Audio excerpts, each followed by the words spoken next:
Essa narração pertence a Legionários Audiolivros. Capítulo 1. O sentimento impassível. Mas aquilo em que um homem de fato acredita, e frequentemente isso já é suficiente, mesmo sem afirmá-lo para si e menos ainda para os outros, aquilo que um homem de fato traz no coração e sabe ao certo no que tange às suas relações vitais com esse misterioso universo, bem como ao seu dever e destino nele, tudo isso é em qualquer circunstância o primordial para ele, além de determinar, de modo criativo, todo o resto. Thomas Carlyle. Todo homem que faz parte de uma cultura possui 3 níveis de reflexão consciente: suas ideias específicas sobre as coisas, suas crenças ou convicções gerais e sua visão metafísica do mundo. O primeiro nível é composto pelos pensamentos que ele emprega em suas atividades cotidianas. Eles ordenam a disposição de seus assuntos imediatos e, desse modo, constituem seu interesse pelos assuntos mundanos. É possível que alguém viva apenas nesse nível por períodos limitados, embora o mundanismo gere desarmonia e conflito. Acima disso está o corpo de crenças da pessoa, sendo que algumas podem ser somente heranças, ao passo que outras são adquiridas no decurso habitual de suas reflexões. Até as almas mais simples elaboram algumas concepções elementares a respeito do mundo, as quais são aplicadas repetidamente à medida que escolhas se apresentam diante delas. Tudo isso é sobrepujado por um sentimento intuitivo a respeito do caráter imanente da realidade, e isso é a confirmação a qual, no final das contas, tanto as ideias quanto as crenças são reportadas com fins comprovativos. Sem uma visão metafísica, é impossível pensar em homens vivendo juntos harmoniosamente durante determinado período de tempo. Tal visão carrega consigo uma avaliação, que é o laço da comunidade espiritual. Quando afirmamos que a filosofia começa com o espanto, na verdade estamos querendo dizer que o sentimento é anterior à razão. Só nos colocamos a pensar sobre alguma coisa quando primeiro somos atraídos por ela em razão de um interesse afetivo. Na vida cultural do homem, portanto, o fator de maior importância para qualquer um é sua postura em relação ao mundo. Com que frequência somos lembrados de que nada de bom pode ser feito se a vontade estiver enganada? A razão por si só é incapaz de se justificar. Não sem razão, o demônio é chamado de príncipe dos advogados, e não é por acaso que os vilões de Shakespeare são bons argumentadores. Se a disposição de ânimo é má, a razão reforça a maleficência. Se ela é sã, a razão ordena e favorece o bem. Não temos autoridade para defender qualquer coisa na ordem política ou social, salvo se demonstrarmos, por meio de nossa vontade primária, que aceitamos alguns aspectos do mundo real. Essa posição é arbitrária no sentido de tratar-se de uma proposição não precedida por nenhuma outra. Iniciamos nossas outras afirmações após uma declaração categórica de que a vida e o mundo devem ser apreciados. Parece, então, que a origem da cultura é uma questão de afirmação, e que, desse modo, podemos entender por que seu florescimento mais esplêndido está frequentemente ligado à fase primitiva de um povo, durante a qual existem fortes sentimentos de dever moral dirigidos ao mundo, e ao momento anterior ao declínio de seu vigor. O mero consentimento é apenas o passo inicial. Uma cultura desenvolvida é uma maneira de encarar o mundo por meio da combinação de símbolos, de modo que os fatos empíricos adquirem significado e o homem passa a sentir que atua em um drama no qual os problemas de decisão sustentam o interesse por sua existência e preservam seu caráter. Por essa razão, uma verdadeira cultura não pode contentar-se com uma opinião sentimentalista sobre o mundo. Deve haver uma fonte de esclarecimento, de organização e de hierarquia, a qual estabelecerá fundamentos para a aplicação da faculdade racional. Ora, o homem dá início a esse esclarecimento pela primeira vez quando se torna um mitólogo. Já Aristóteles havia observado a íntima relação entre a elaboração de mitos e a filosofia. Essa poesia da representação, que descreve um mundo ideal, é uma grande força coesiva. Ela faz povos inteiros aceitarem um modelo e une-se às suas vidas imaginativas. Em seguida surge o filósofo, que chama a atenção para a conexão necessária entre os fenômenos, mas que ainda assim pode, noutro extremo, abandonar o nível da trivialidade e passar a falar sobre nosso fim último. Desse modo, na realidade de sua existência, o homem é impelido por um sentimento de afirmação vital e impulsionado por alguma concepção de como ele deveria ser. O grau em que sua vida é moldada pelas condições do mundo físico é indeterminável, e por ser grande o número de supostas limitações superadas, devemos ao menos admitir a possibilidade da vontade ter alguma influência sobre elas. O objetivo mais importante a ser alcançado por ele é a descrição imaginativa daquilo que, de outro modo, é um fato empírico bruto, um conjunto de hipóteses sobre o mundo. Então, sua capacidade racional estará a serviço de um modo de ver as coisas que preservará do sentimentalismo sua opinião sobre o mundo.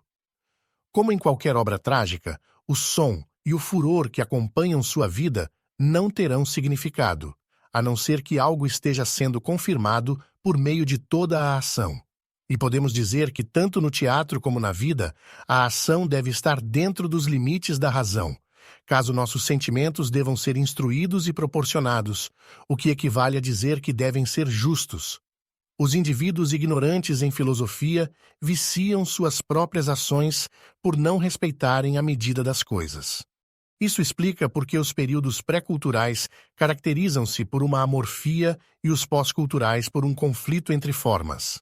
A planície obscura, assolada por temores, que ameaça se tornar nosso mundo futuro, é uma arena em que ideias conflitantes, numerosas após o acúmulo de séculos, são libertadas da disciplina imposta por conceitos elementares.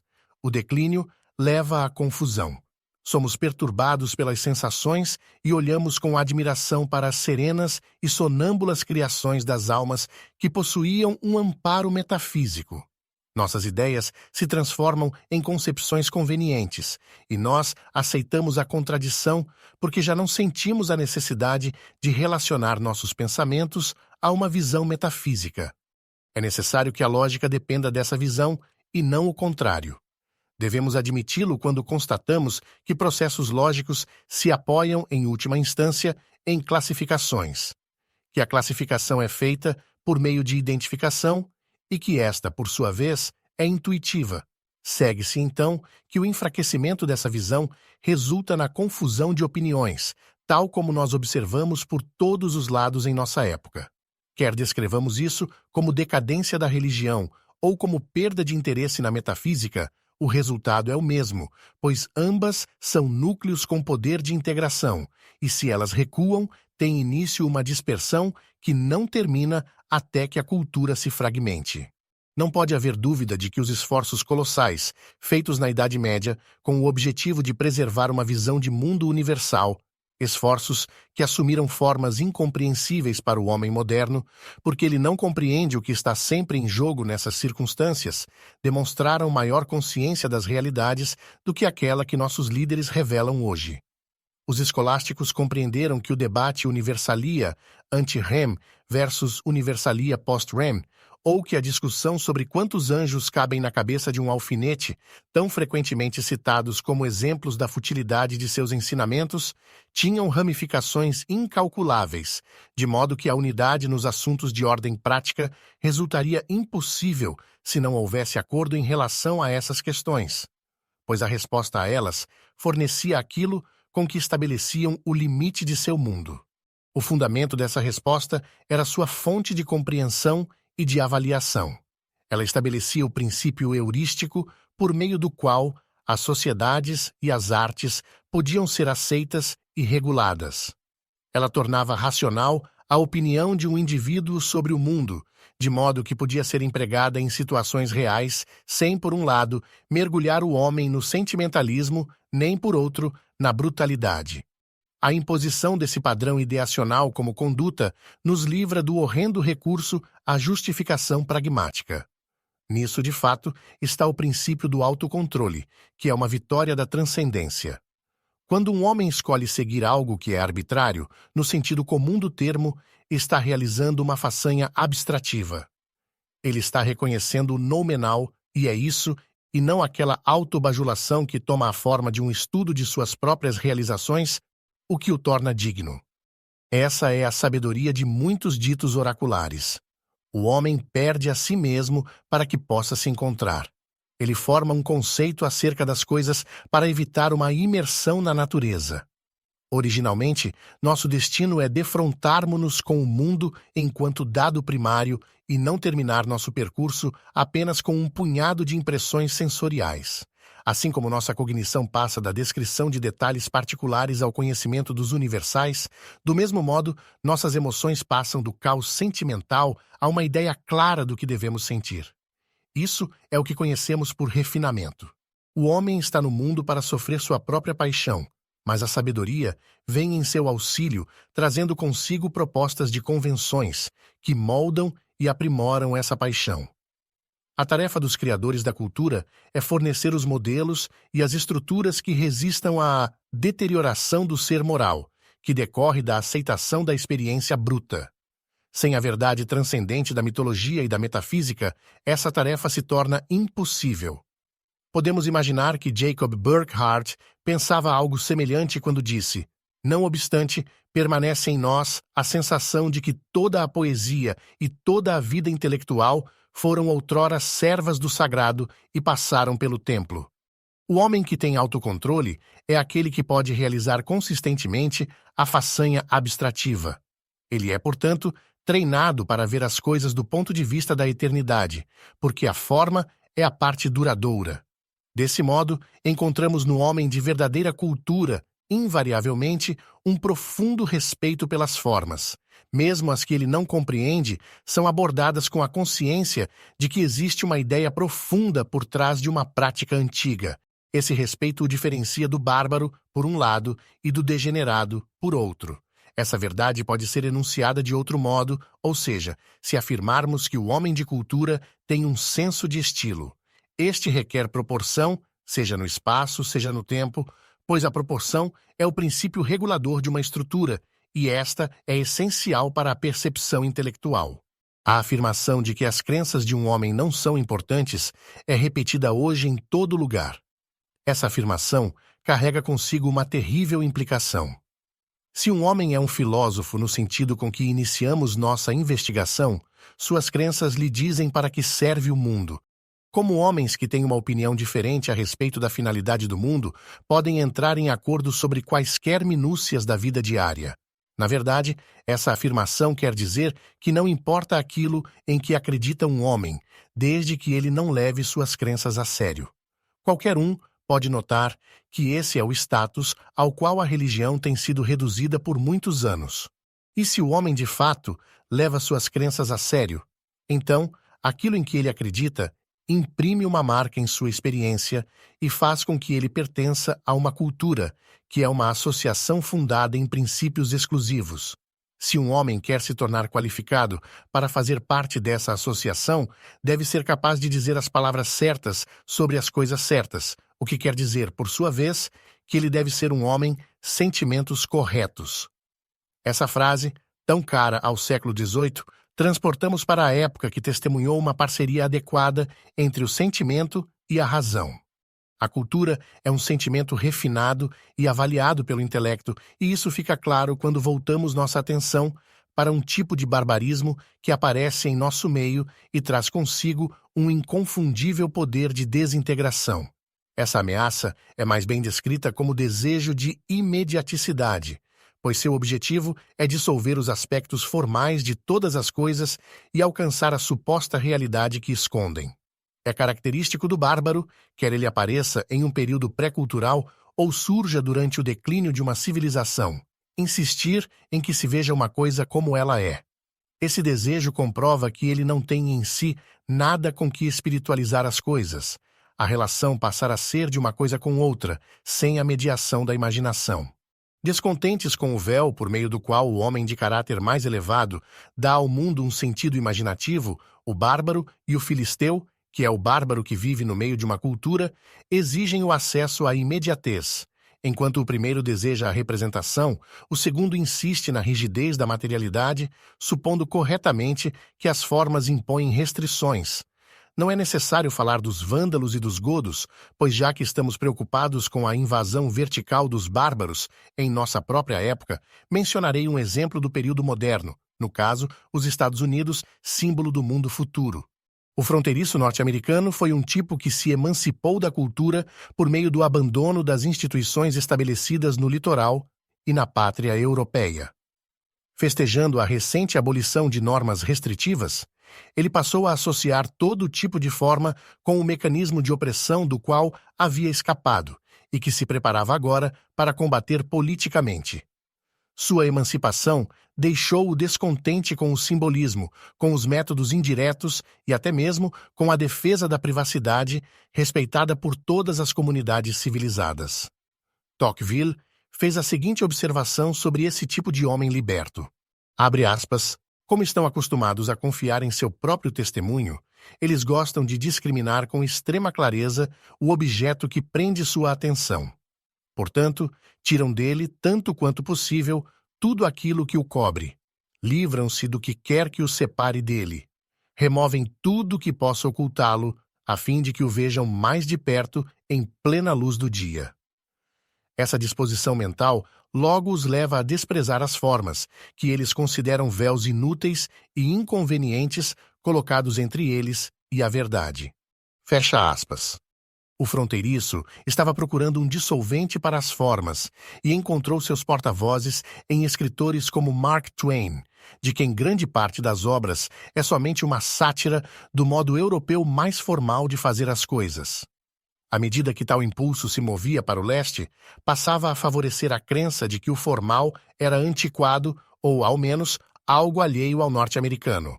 Uma desconfiança vulgar em relação às formas, floreada por elogios à clareza, tornou-se a característica da mentalidade norte-americana.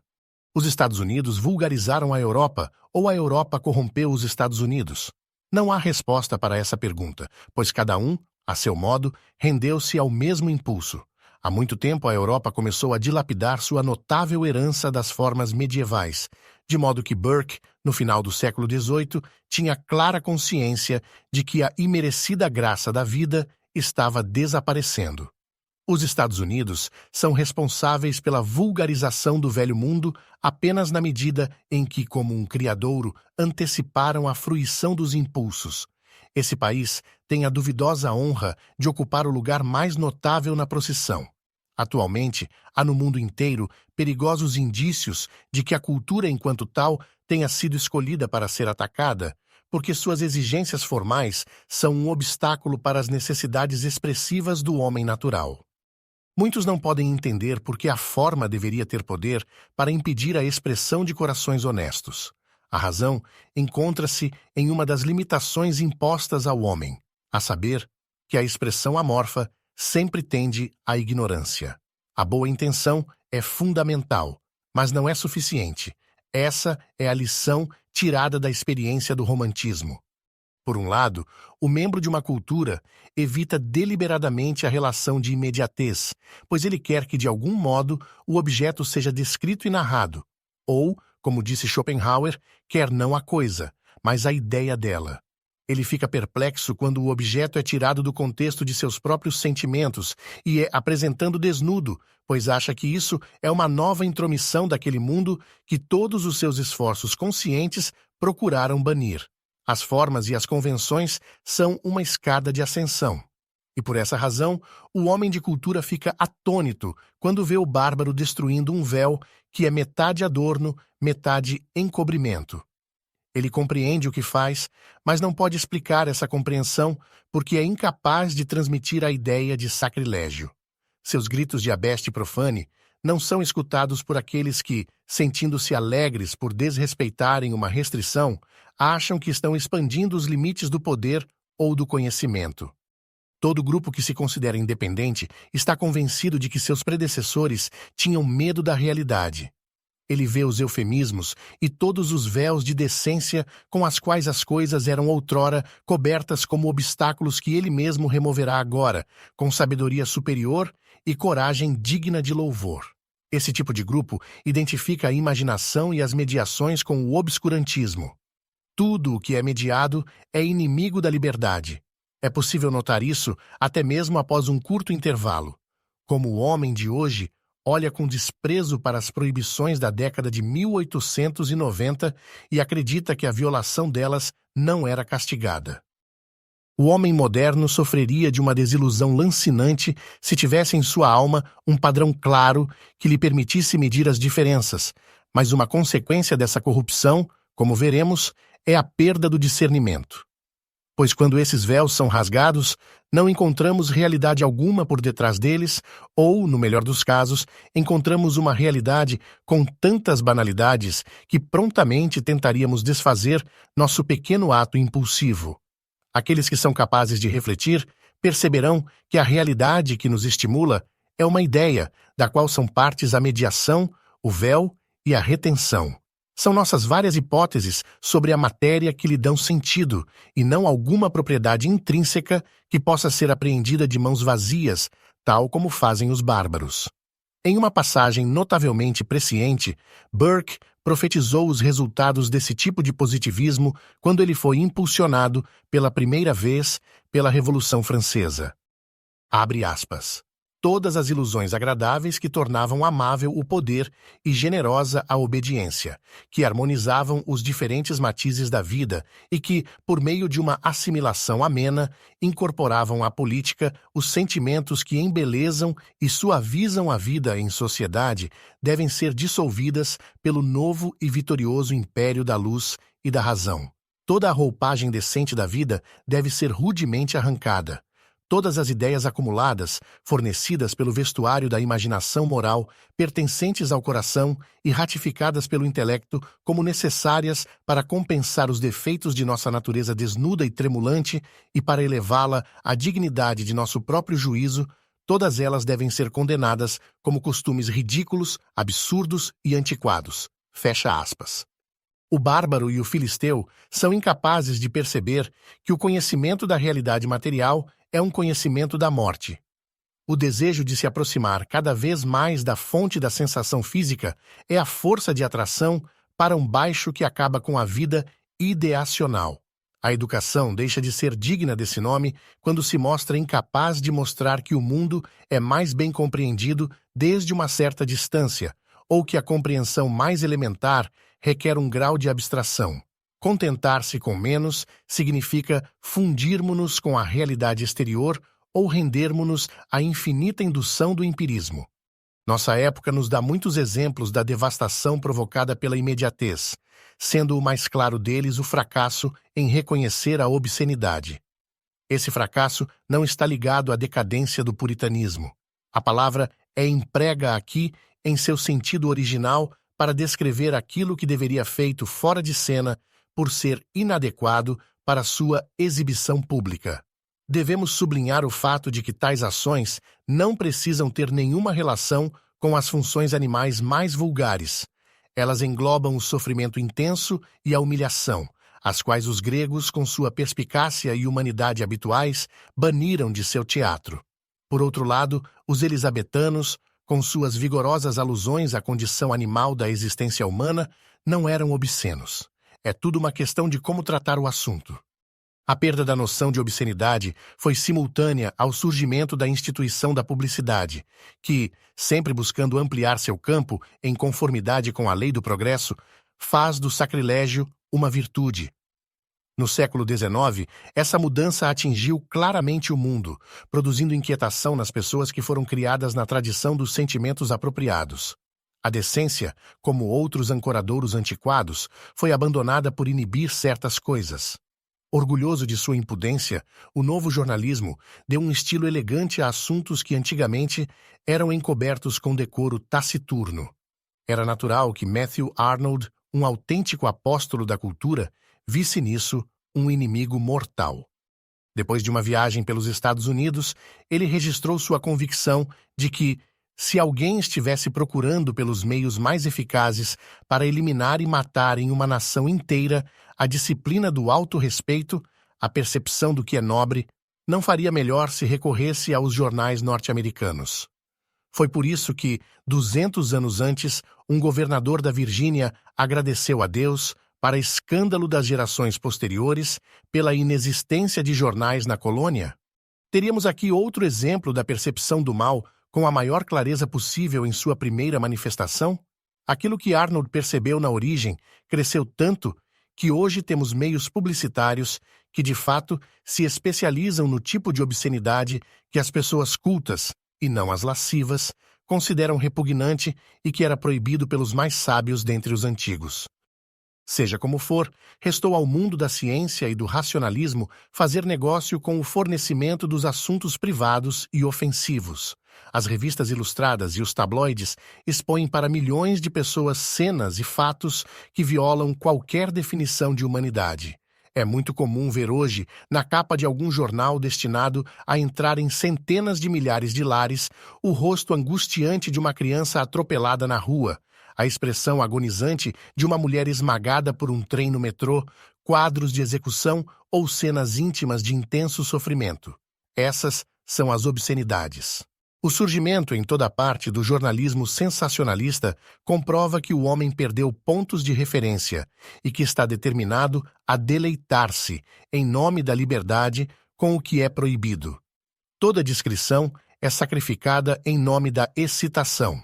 Os excessos da paixão e do sofrimento servem de alento para o café da manhã ou para aliviar o fastio de uma noite em casa. A esfera da privacidade foi abandonada porque perdemos a definição de pessoa. Não há mais um padrão por meio do qual possamos julgar o que pertence ao indivíduo. Por trás dessa transgressão, há o repúdio ao sentimento em favor da imediatez. Há argumentos fundamentados em uma pérfida razoabilidade que parecem justificar essa publicidade.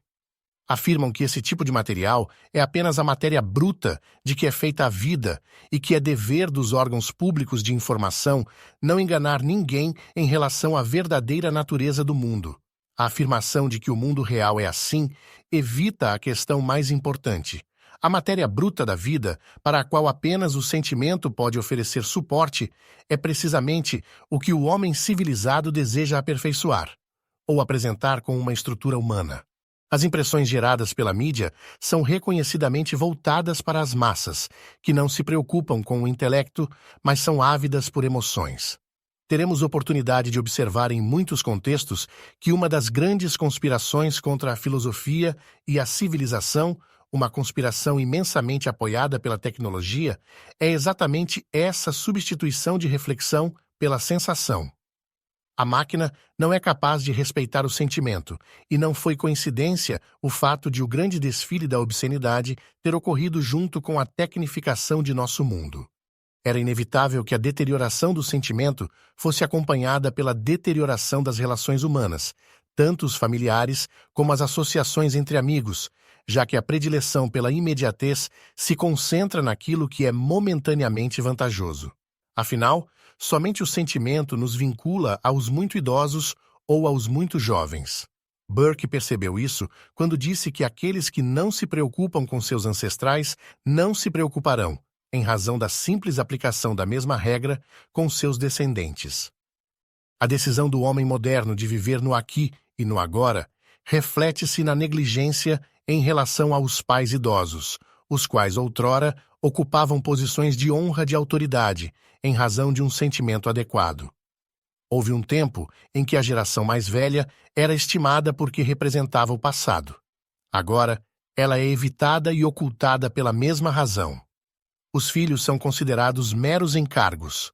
À medida que o homem fica mais imerso no tempo e nas gratificações materiais, a crença na continuidade das linhagens desaparece, e nem todos os improvisos dos sociólogos é capaz de reestruturar famílias novamente. Às vezes dizem, quando esse assunto é mencionado, que a vida urbana torna impossíveis as relações mais antigas.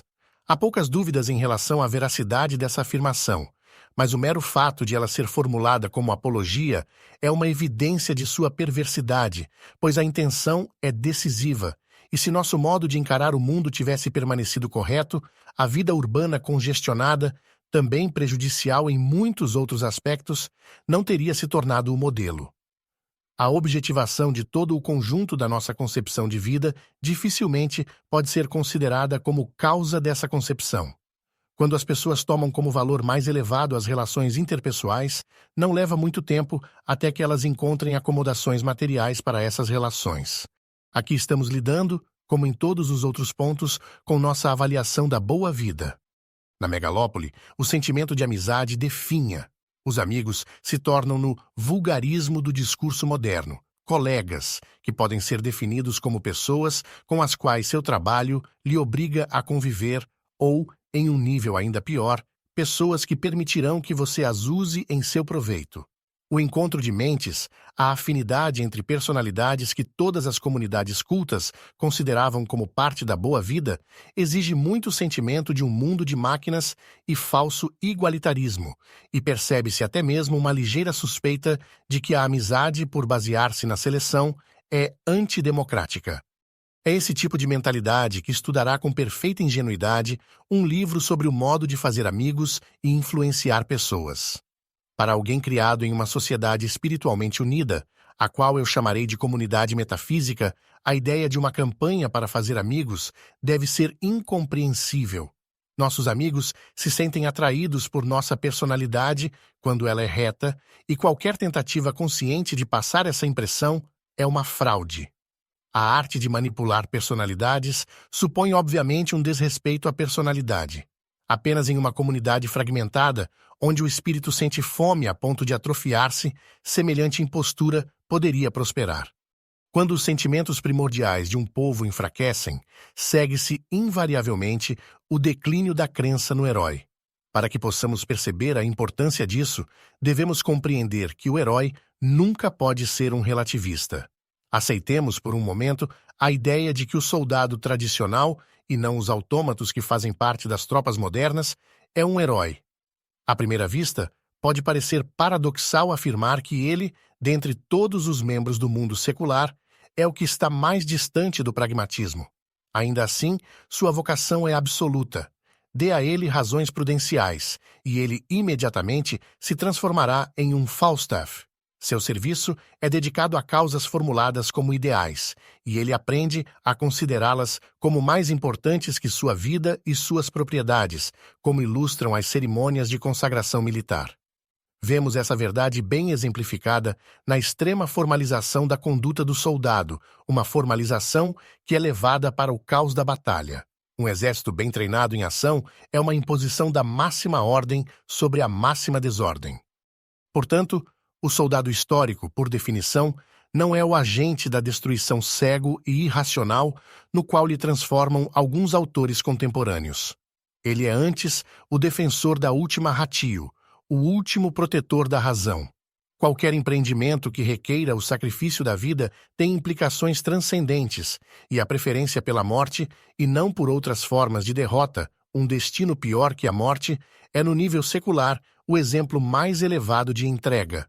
Parece haver pouca dúvida de que a antiga solidariedade entre sacerdote e soldado, uma solidariedade que está se tornando impossível hoje, agora que a guerra em massa mecanizada tirou o serviço militar do domínio das implicações éticas, estivesse baseada nesse fundamento. Ademais, o desaparecimento do ideal heróico é sempre acompanhado pelo crescimento do comercialismo. Há aqui uma relação de causa e efeito, pois o comerciante é, pela própria natureza de sua atividade, um relativista. Sua mente está sempre centrada nas flutuações do mercado, e para ele não há modo mais seguro de falir do que dogmatizar e moralizar as coisas. Negócio e sentimento não se misturam é um adágio de extrema importância. Ele explica a tendência de todas as sociedades orgânicas a excluir o comerciante dos cargos de influência e prestígio. Ele esclarece, tenho certeza, as críticas severas de Platão aos mercadores nas leis.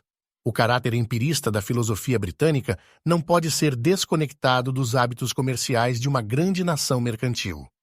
Na base de toda identidade há alguma forma de sentimento derivada de nossas tendências mundanas. Quando ela desaparece, faz com que as cidades e as nações se transformem em meras comunidades empíricas, as quais são apenas pessoas vivendo no mesmo lugar, sem amizade ou entendimento mútuo e sem capacidade de se unir em prol da sobrevivência quando aparecem as provações. No outro extremo está a comunidade metafísica, repleta de um sentimento comum a respeito do mundo, que permite a confluência de todas as vocações e a fruição do vigor que surge da tendência comum. Devemos fazer um apelo para que o nosso ideal metafísico seja recuperado, de modo que possamos nos salvar dos pecados do sentimentalismo e da brutalidade. Será que sua ausência não explica por que os melhores carecem de toda convicção, enquanto os piores estão cheios de uma violência impetuosa? Sem essa formidável fonte de ordem, nossas forças se transformam em emoções sem sentido e nos exaurem, ou se transformam em ódio e nos consomem. De um lado está o sentimentalismo, com sua emoção dissipada pelas coisas triviais e absurdas. Do outro está a brutalidade, que é incapaz de fazer distinções no emprego de sua violência. As épocas que têm reputação de terem sido cruéis devem ser mais respeitadas do que as que são conhecidas por sua brutalidade, como será o caso da nossa, porque a crueldade é refinada e, ao menos, faz distinção entre seus objetivos e intenções. As terríveis brutalidades da guerra democrática demonstraram quão pouco o intelecto das massas é capaz de compreender a virtude da seleção e da moderação. A recusa em perceber a distinção entre um bebê e um adulto, entre os sexos, entre o combatente e o não combatente, distinções que são a essência do cavalheirismo, a decisão de agrupar tudo em uma unidade amorfa de massa e peso, isso é a destruição da sociedade por meio da brutalidade. O ruído da máquina é acompanhado pelo coro da violência, e a acumulação de riquezas, a que se tem dedicado as nações, está perdida no cego fanatismo da destruição. Aqueles que basearam suas vidas na ignorância do sentimentalismo lutam para se salvar fazendo uso da ignorância da brutalidade. A única salvação possível encontra-se nas limitações impostas pelas ideias. Mas, se não queremos que nossas ideias aumentem a confusão, devemos harmonizá-las por meio de alguma visão de mundo. Nosso dever é antes encontrar a conexão entre fé e razão em uma época que não sabe o que é a fé. Essa narração pertence a Legionários Audiolivros,